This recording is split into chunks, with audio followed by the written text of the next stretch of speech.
Why do so many people reach success and then fail?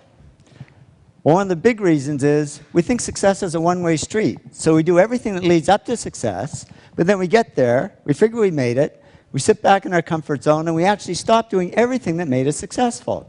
And it doesn't take long to go downhill. And I can tell you this happens because it happened to me.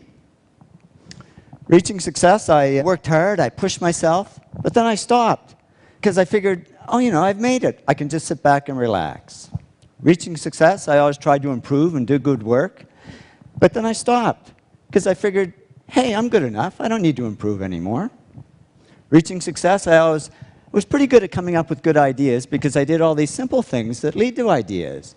But then I stopped because I figured I was this hotshot guy and I shouldn't have to work at ideas. They should just come like magic. And the only thing that came was creative block. I couldn't come up with any ideas.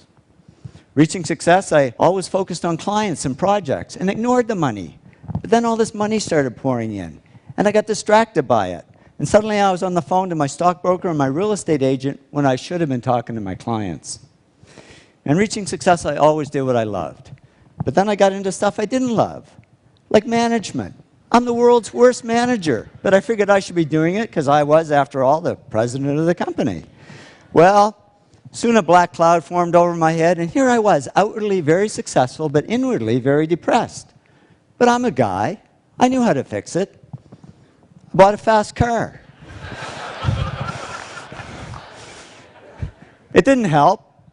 I was faster, but just as depressed. So I went to my doctor. I said, Doc, I can buy anything I want, but I'm not happy. I'm depressed. It's true what they say, and I didn't believe it until it happened to me, but money can't buy happiness.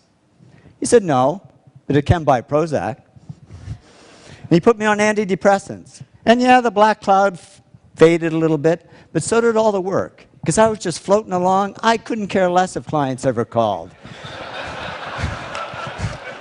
And clients didn't call, because they could see I was no longer serving them, I was only serving myself. So they took their money and their projects to others who would serve them better. Well, it didn't take long for business to drop like a rock. My partner and I, Tom, we had to let all our employees go. It was down to just the two of us, and we were about to go under. And that was great, because with no employees, there was nobody for me to manage. So I went back to doing the projects I loved. I had fun again, I worked harder, and to cut a long story short, did all the things that took me back up to success. But it wasn't a quick trip. It took 7 years. But in the end, business grew bigger than ever. And when I went back to following these 8 principles, the black cloud over my head disappeared altogether. And I woke up one day and I said, I don't need Prozac anymore. And I threw it away and haven't needed it since. I learned that success isn't a one-way street. It doesn't look like this. It really looks more like this. It's a continuous journey. And if we want to avoid success to failure syndrome, we just keep following these 8 principles, because that's not only how we achieve success, it's how we sustain it. So here's to your continued success. Thank you very much.